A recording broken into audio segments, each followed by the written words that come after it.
Our This Week in XR podcast is sponsored by our friends at Zapper, the world's leading augmented reality platform and creative studio, with over 11 years of experience working with the world's biggest brands through Zapper Creative Studio. Zapper also has an award-winning web AR platform, ZapWorks, that lets you create your own mobile AR magic. Finally, check out their Zap Box, the most affordable mixed reality headset on the planet. Start creating AR over at zap.works or talk to them about your next AR project at zapper.com. Good morning, everyone. It's November 18th, 2022. I'm Charlie Fink here with Ted Shilowitz for This Week in XR. Our guests this week are Andrew Jones and Troy Hawkins, the leaders, co-founders of NFL Pro Era, one of the new hit Quest Store games. And our partner, Roni Abovitz, is going to miss today. If you're here for Roni, sorry to disappoint you. He promised to clear his calendar in the future. Meanwhile, it's just me and Ted like the old times. So let's get to the news, Ted. Rightio. And we're both traveling this week. So we're both in. That's right. Two hotel room looks for everyone. Yes, it's hotel room. It's hotel room week in This Week in XR. So I don't know. We said last week we should talk about Twitter a little bit. I don't know what to say other than a lot of people are posting on Twitter and Instagram that they're leaving Twitter. Yeah. Unfortunately, in my opinion, Mastodon sucks and it shows you everything that is wrong with Web 3. So I love my Web 2. I suppose I'm just going to ignore my Twitter more and more as the audience dwindles and move it over to Microsoft-owned LinkedIn. Since I can't use Mastodon and moving to Instagram isn't a good option for an editorial writer. So some friends put me on Mastodon as well. What are the challenges and the issues you're running into? Because hopefully they're listening to little media pieces like us and trying to actually respond to their opportunity now. Yeah, I hope so. I hope so, because Elon is clearly ruining Twitter, or at least whatever goodwill Twitter has built up over the years. Ironically, Meta had a much larger layoff than Twitter, but somehow this time dodged the deluge of criticism. In fact, Elon Musk has made them an example of something done right, which is kind of ironic since what they did right was lay off 11,000 people. But Zuck addressed the company and was kind of sincere, oddly sincere, about taking responsibility for growing too fast during the pandemic. Yeah, it's interesting, these kind of, swings of the pendulum, which you and I have been around the planet enough to see this happen with many industries and many areas. But one of the things that I always think about is companies that I just referred to as software layer companies, right? Built on the backbone and the usability and the viability of what we now call the internet, which was largely a government socially funded project, right, in the United States that grew into a worldwide phenomenon. These companies are a layer built upon that. So they're effectively a house of cards in some scenario, right? Yahoo is a great provability of that. MySpace is a great provability of that. We could go through AOL as a great provability of that. We could go through this, through a lens of the past and say, well, of course this was going to happen, because this has happened before and it's going to happen again. When people use something on top of something that's the actual business, it is by its nature a house of cards. Now, how a guy named Elon doesn't quite realize that, and when you monkey with the house of cards, it's a fragile house, right? Yeah. And the house can break down. So I have kind of a prediction that Twitter is going to fully close down in the next little bit. Literally, that's it. He's going to say, we're done for a while, we're stopping all the operations, and we're going to rebirth it in some new form, which is what software allows. That's my thesis on it. He's losing supposedly $30 million a month. So if I owned the company outright, I would certainly be concerned about that. I just feel like he's going to find some way to spin it in a way that he can build it in his own image and his own goal set. And we'll see what happens. But, there's nothing new here. We haven't learned anything new. Yeah. Well, I think the social media choices are Microsoft, Meta, and Twitter, and Mastodon. I think LinkedIn could be a big winner here. Yeah, interesting. So some fundraising this week from tools companies, right? So Yahaha, which makes a no-code no-code creation tool for 3D spaces that, of course, we all agree will form the metaverse, has raised over $50 million. Over $100 million in 2 years. This round was a 40 million round. So I had not heard of this company before, but obviously they are one of the leaders, and by far not the only one, looking at this new space saying, how are we going to build the metaverse? Yeah. And if Yahaha doesn't miss the opportunity to partner with Yamaha, the music company, it's a huge miss for them. They need to make sure that they build the Yamaha metaverse. Now, speaking of the past, we made fun of Yahoo. So Yahaha might be a Yahaha, baby. I hope they have Yahoo's success. Also raising money this week is a company called Arcturus.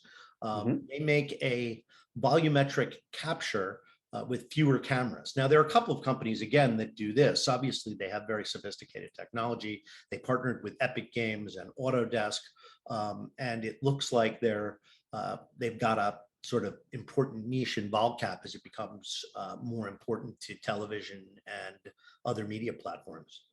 Yeah, and as you know, this is a big area of interest for me. I have equity stakes in companies like this. I believe in this kind of stuff. I think this is a sector that is underformed and very opportunistic. So anything that helps move this sector along is a good thing. I'm actually. Here's my prediction. Apple is going to, when they launch their device, rely heavily on, the Apple TV brand, and a lot of that content will be volumetric.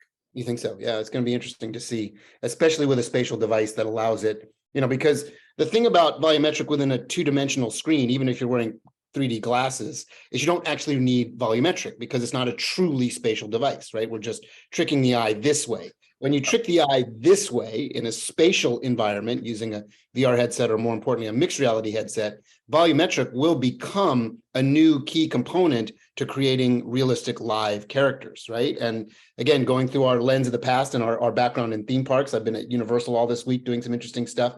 Whenever I see a Pepper's Ghost illusion, there's something that gets me really excited about it, because there was the early experiments of creating this believability that something's really there, even though it's not really there. And so Pepper's Ghost, of course, is from the 1850s experiments that Julius Pepper did. You research on it, it's kind of an amazing thing. Yeah, they lit a character backstage and they reflected it on stage with a mirror, and on stage they had a black background and another piece of glass to capture the illusion. And so, not new technology, and that's how they put a ghost in your car in Disneyland. So Apple and Epic back in court. Maybe we'll see. Yeah. So Apple, the Apple Epic thing is never going to end, is it? It's just going to keep going and going and going. Well, as long as they have lawyers, it will keep going. Epic has found a workaround in offering a download for a web-based download to the iPhone. So I don't know why they're treating it so urgently. I guess it's a matter of principles for both companies, especially Apple, because the judgment, although they said Apple's App Store is not a monopoly, they also directed Apple to start accepting third-party payments. And of course, that means Apple has no way to keep track of how much money its partners are making.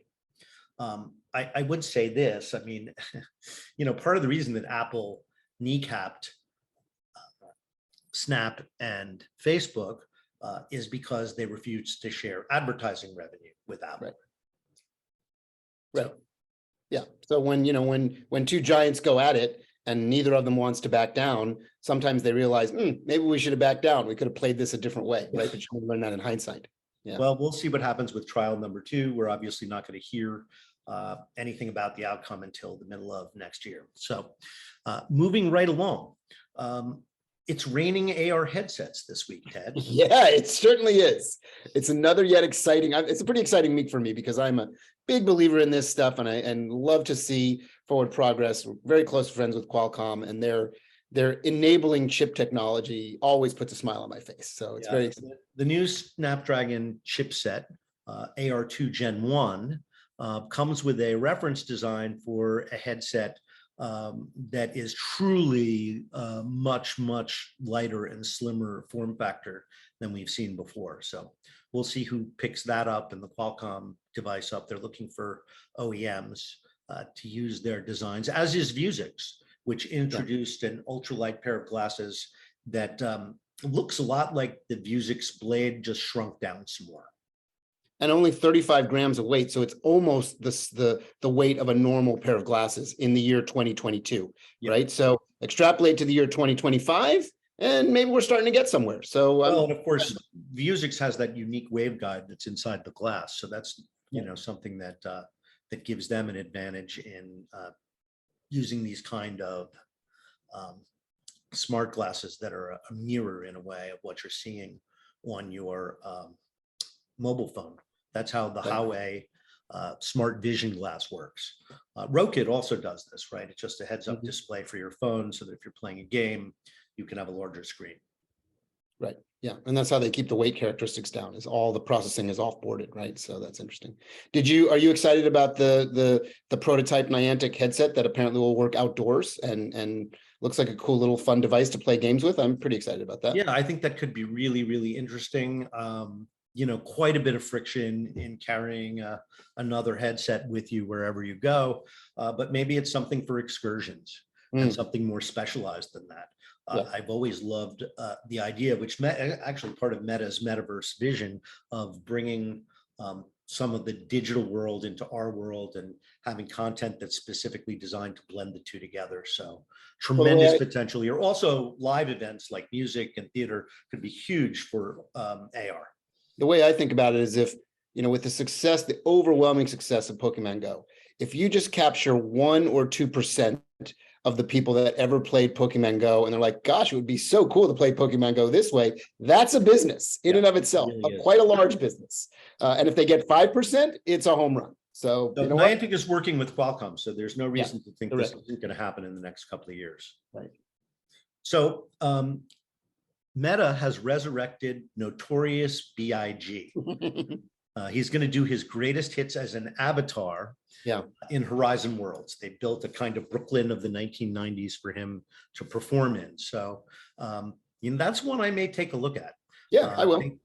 They say it's true to life and hyper realistic.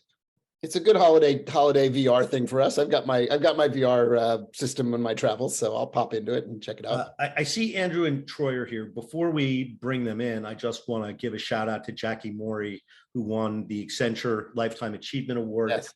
Jackie has been a friend to everyone and has pushed this medium forward, both through teaching and through the many companies that she's worked with over the years. So congratulations, Jackie. Very much so. Well deserved. We both know her well. It's great. Yeah. Well deserved. And someday we'll have your Lifetime Achievement Award, Ted. Oh, gosh, maybe. I think we need to lower our expectations severely, Charlie, but that's okay. I appreciate the comment.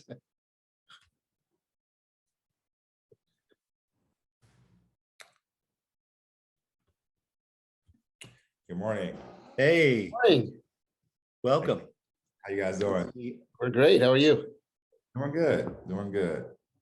How's the VR football biz? Busy. I'll bet. Busy, but I'll bet. So no complaints from my end.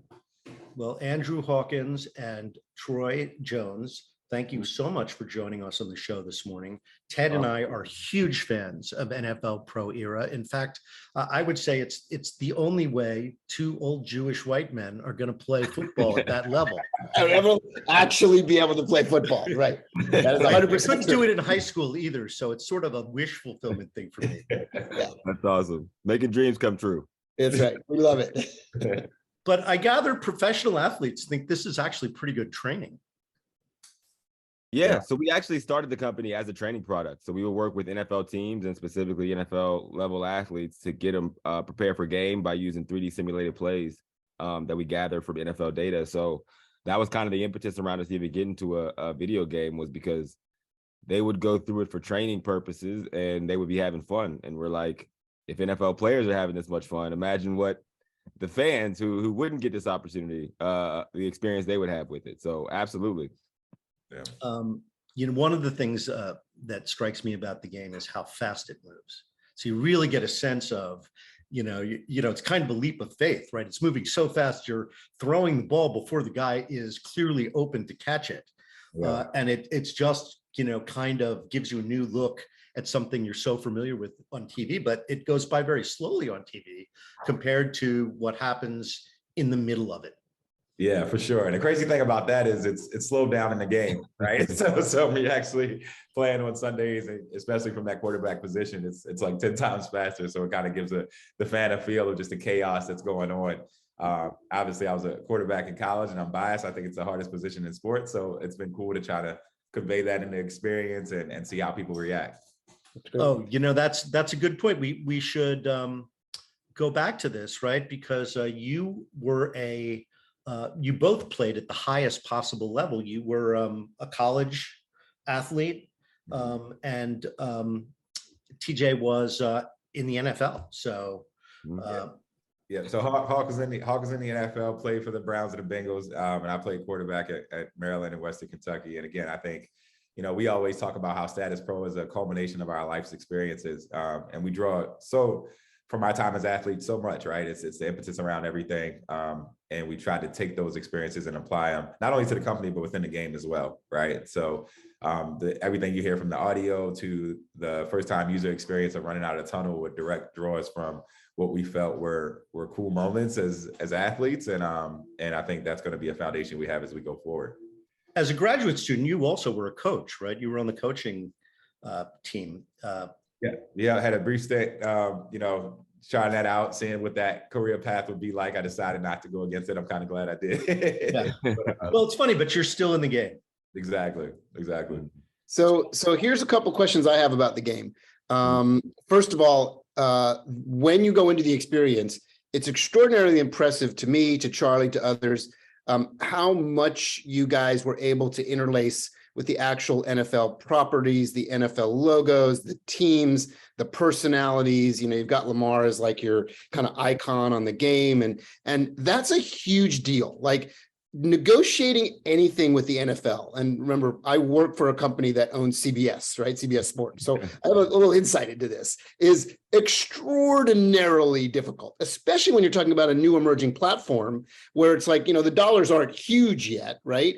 And their interest level may be kind of exploratory and curiosity, but getting their attention and keeping their attention is probably a really, really difficult thing. So when I first put the game onto my Quest, I was like, wow, these guys kind of almost landed like Madden level success with like the logoing and the feeling of, being in the actual teams, the actual stadiums. Like I live in LA, so I'm Rams is my home team in the game. So like there is SoFi in all of its glory. It's perfect. It looks exactly like SoFi. So I'm curious if you've got any stories, both good and challenging, as to what it was like to work and negotiate and discuss with the NFL building something like this.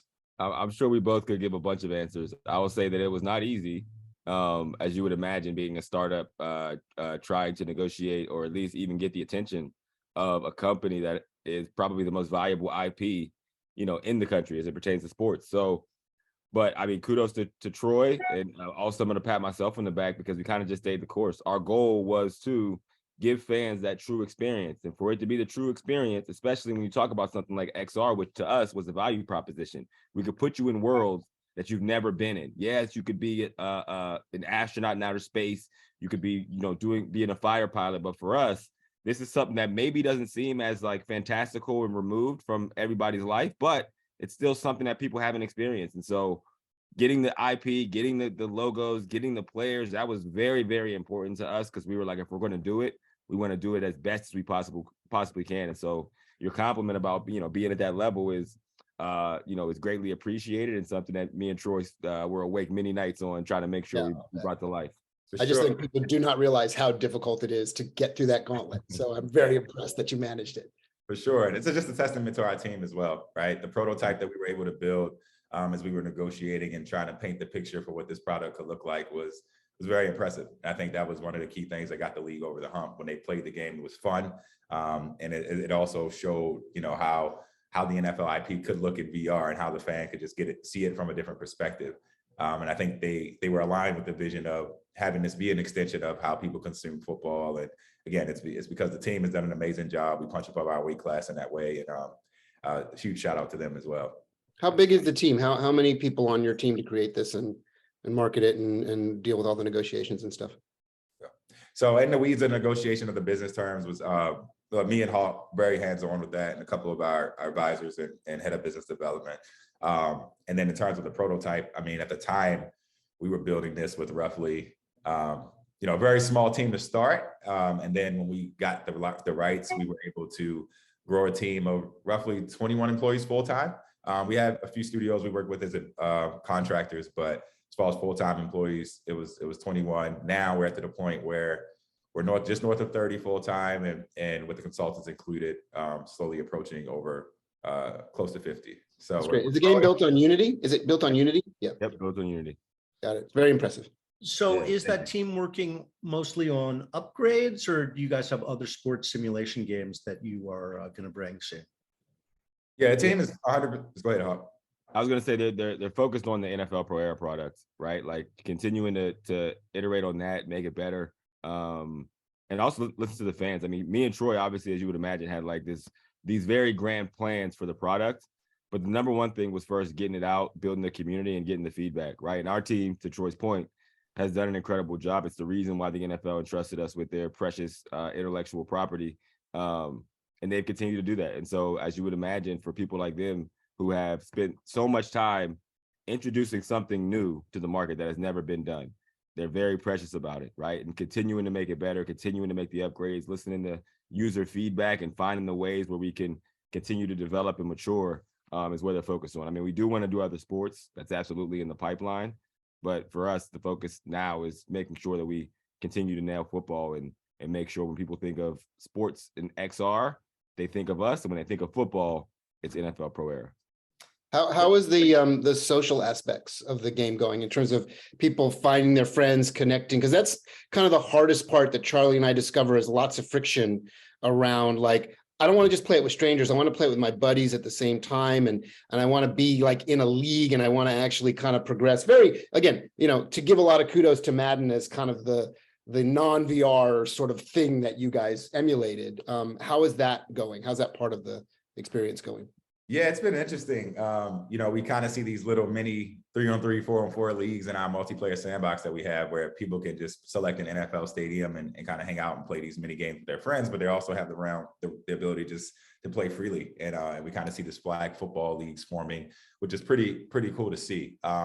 Outside of our multiplayer sandbox, you have this 2-minute drill, which allows you to compete against your friends on a leaderboard, which is also something that I think allows people to kind of get the spirit of competition going within the game. Because as we know, that's a big part of sports, right? Everyone wants to be able to not only experience the game, but challenge their friend and be able to compete them and beat them in that way. So I think as we think about our pipeline and our next steps, leaning more heavily into that is certainly an area of focus that you'll see as we continue to build out Pro Era in the future. And it's something that we think, will truly change the way people experience sports and experience sports in XR. Because I mean, once you can go head to head against your friend and, as an NFL team, there's just a ton of legs behind that. And that's certainly something that's in the pipeline and something that we see and are excited to explore in the near future.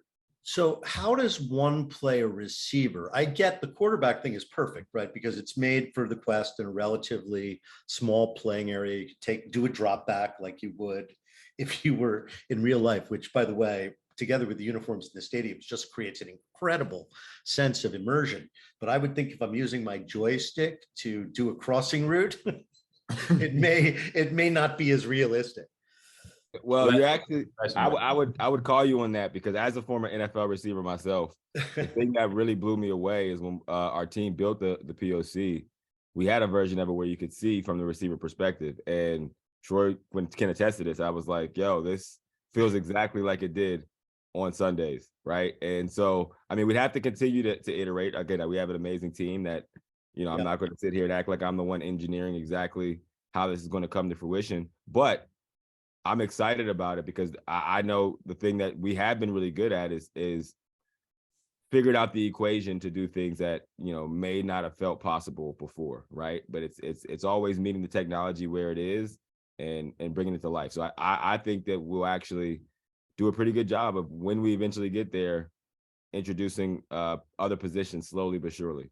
Well, I'll make a request, and I have a curiosity to see if you go back in time as far as we do in terms of the VR sports world. So in the original set of Rift games, so this is going to go back 5+ years, there was a game that I really, really liked that kind of got okay, like traction, but not huge, just called VR Sports. And one of them was a VR Sports football game. Charlie, I'm sure you played it, right? And the greatest thing about that, which I was so hoping will be at your game at some point, is, you know, when you drop back, you do the pass, and then when the pass is in the air, it flips perspective and you become the receiver and you catch it.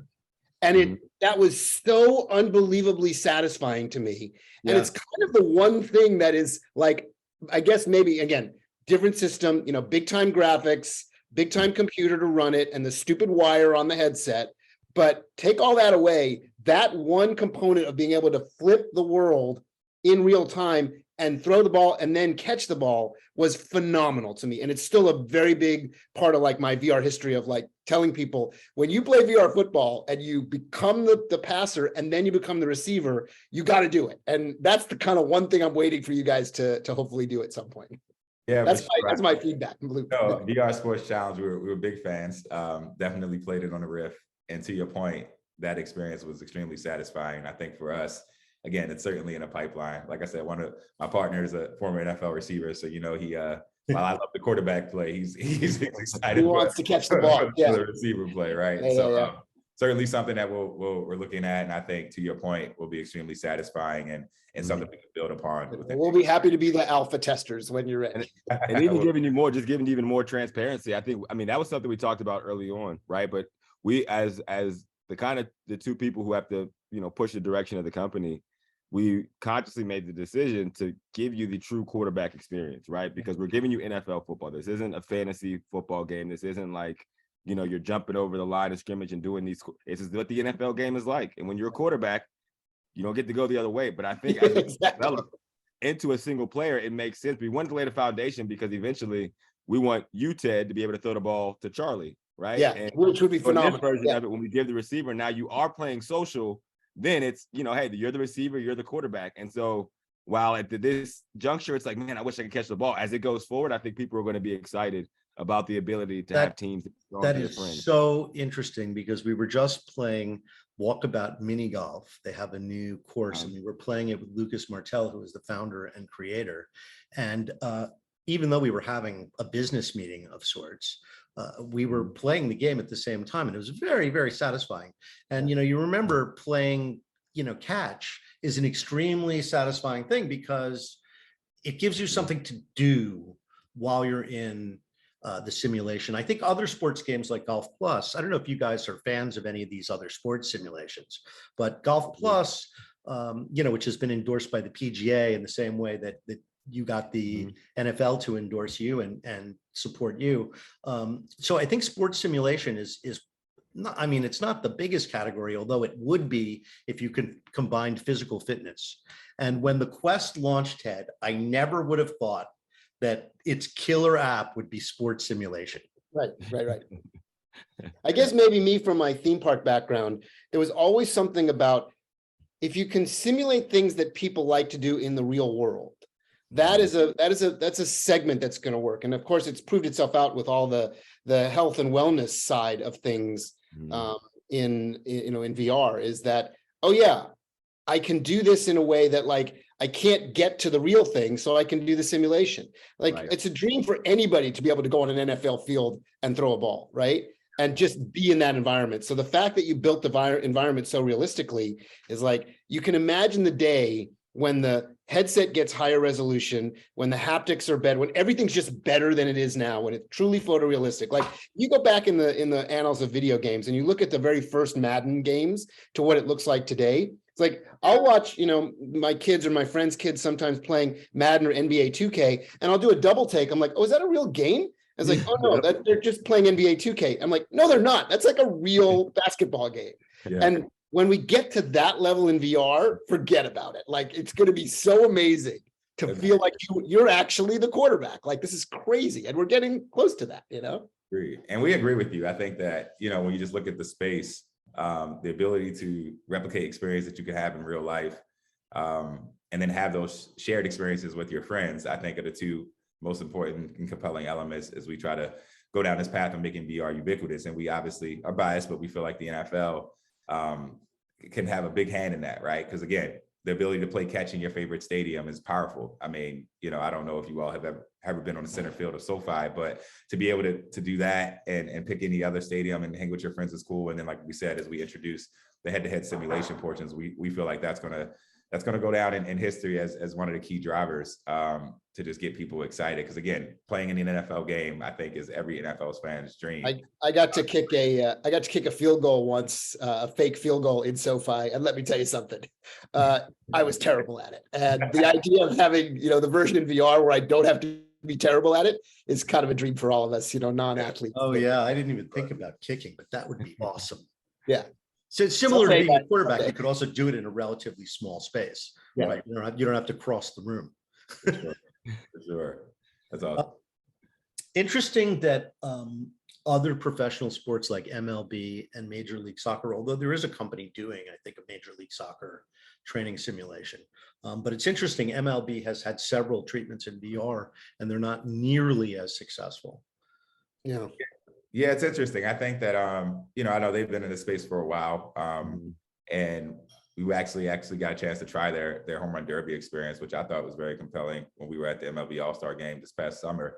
And I think the timing is now. I think you'll start to see a lot of different leagues look to get in the space as technology continues to improve. We got roughly 2 to 3 new headsets launching next year that I think is going to continue to just drive adoption and piques leagues' interest on how they can continue to enhance experiences. So, but I think the NFL, everyone's looking at the NFL as like, okay, let's see how this goes, right? Because it's a shield. It is the most powerful league in the country. So, as we continue to have success with this title, we certainly expect to see leagues just continue to iterate and invest in the space. And I think that's a good thing for everybody. All ships kind of rise with the tide in that way. So we're just fortunate to be able to kind of lead the charge and try to make sure that we go about doing this the right way so fans can see how this can become a valuable part of how they consume sports. So do you continue to go back and forth with the NFL? You're actively engaged with them, or did they kind of approve the license and then stand back and see what you did? Yeah, I mean, our relationship with the NFL is one that's very close. I think they just love what we're doing overall as a brand and company as well, in addition to the product that we have. So for us, it's about trying to create an experience that's not exactly one-to-one, but one-to-one of the most fun parts of the game, right? And understanding the league's KPIs and the way that they want to engage fans is important, right? Because you want to stay aligned with your partners so that you can keep continuing on and building this title out. So that's what our relationship consists of with the league right now, just understanding, okay, how do you want to target your fans? What experiences do you want to give them? And just making sure our strategy as we build this game out and go forward is aligned with that. And so far, we've done a good job of it. I know Hawk probably has much to add to that with what we've done on the market. I'm really glad you brought that up because, marketing games is so hard for VR because the small audience or relatively small audience means that mass market vehicles aren't really going to help. But it seems to me that this would be an amazing thing to just demo at games. You'd get hundreds of people lined up to demo this at a game. And of course, there are a lot of kids at a game. It's very hard to focus on kids anywhere else, right? But those are always for the Quest and other kind of games, really the first ones, not adults, but really kids or teens are the first to adopt it, and then everybody looks over and says, "Oh my God, look at this thing! That it's so good." And so, how do you reach them? How do you talk to them? Because you've got to be doing something outside of being the best in the Quest store. Yeah. I mean, we have a great team again on the marketing side internally as well. And our core strategy was we felt like sports could help drive ubiquity of VR, right? Because if people may not understand or be ready for what they call XR technology, or there's a barrier for people feeling like they understand, or they might not be super technical. They can all understand wanting to play in the NFL game, and they can all see the fun of somebody else playing and saying, "Man, I want to try that." And so we really dug into our own network, right? I mean, the decision to get Lamar Jackson as our cover athlete and a partner in the company was a big one for us. He just aligned with who we were as people and as a company so much. Then beyond that, I mean, we have some of the biggest athletes and entertainers invested in the company as well. And we're just in a circle to show like, hey, you guys may not be paying attention to this, but it's really cool. You should try it. And when they try it, other people see them, and it kind of, acts as influencing the community. I mean, when you talk about activations, we've activated at NFL kickoff. We've activated in London for their games. We just came from an event with Steve Young in Atlanta. And we get inquiries literally every week from the biggest places for us to bring our game there in sports. And for us, we know that it helps drive the amplification of our product, but even more VR. It shows the capabilities that maybe some of these partners, some of these leagues, some of these people weren't considering at this as being a part of the mix of video games. But we feel good about our company being one of the ones that are able to do that. All right, that leads me to the next question. Has Goodell been in it? Can you tell us? We have not taken Goodell through the game. Okay. But obviously you've taken some big NFL stars through the game. So Lamar Jackson has clearly played it. He's an investor in the company or an advisor in the company. He's one of the best at playing NFL Pro Era. So do you guys have any footage of him playing the game? Like, do you have? Yeah. Okay, good. Oh, yeah. So It's on the YouTube. Yeah, it's on the YouTube. We actually released it with, early on when we at launch, we did like a BTS when we did the key art reveal with him, and we showed a clip of him playing the game and going through the trophy room. nice. On socials. So again, we got a chance to put it on the rookie class and rookie premiere in May. Lots of athletes. To our point earlier, when we built the game, we wanted to make sure that the players felt like this is what the experience is like, and they thought it was fun, because if they think it's fun, then we feel confident in taking it to the consumers and standing proudly to say like, hey, this is what an NFL VR game should look like, where you're now taking over the shoes of a player. It's pretty cool. Well, if you ever want to do a TV show where you've got real NFL players playing the game, I know this little company called CBS Sports. Maybe we could convince them. Just let me know if you're interested. That'd be awesome. That'd be awesome. Yeah, that's a pretty good idea, Ted. It'll be fun, right? Yeah, exactly. VR playing the game. It'd be good for VR too. I could think of a few sponsors who might support that as well. Yeah. I tell my students, I actually stole this from Brett Bushnell, who does location-based entertainment, that VR is best when it's dire, dangerous, impossible, risky, and expensive. Yeah, risky. Yeah. And so this is impossible, right? I mean, goes way beyond George Plimpton and Paper Tiger from the 60s. This is the real deal. So, impossible things made possible as part of the magic of VR. And I think you guys have really captured that. That's, the really incredible thing, that you could be in a place doing something that in real life, very, very few people can actually do and experience. It's so specialized. It takes so many years of practice to be standing in that spot in an NFL game. And the fact that I can just casually drop in there as a 60-year-old man is something I never expected to be doing in this life.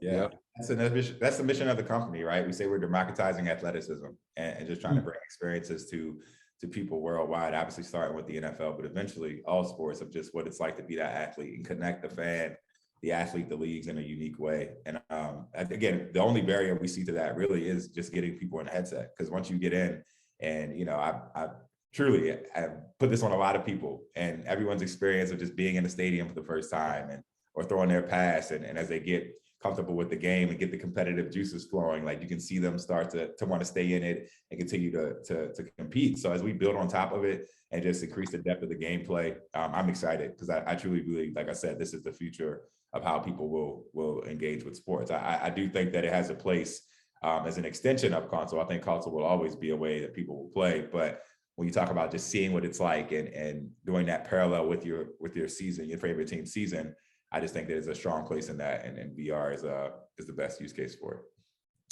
Well, we're running up to the end of our show.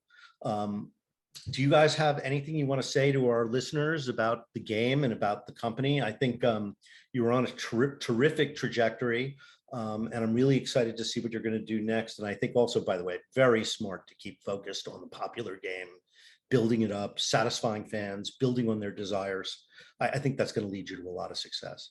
Appreciate that.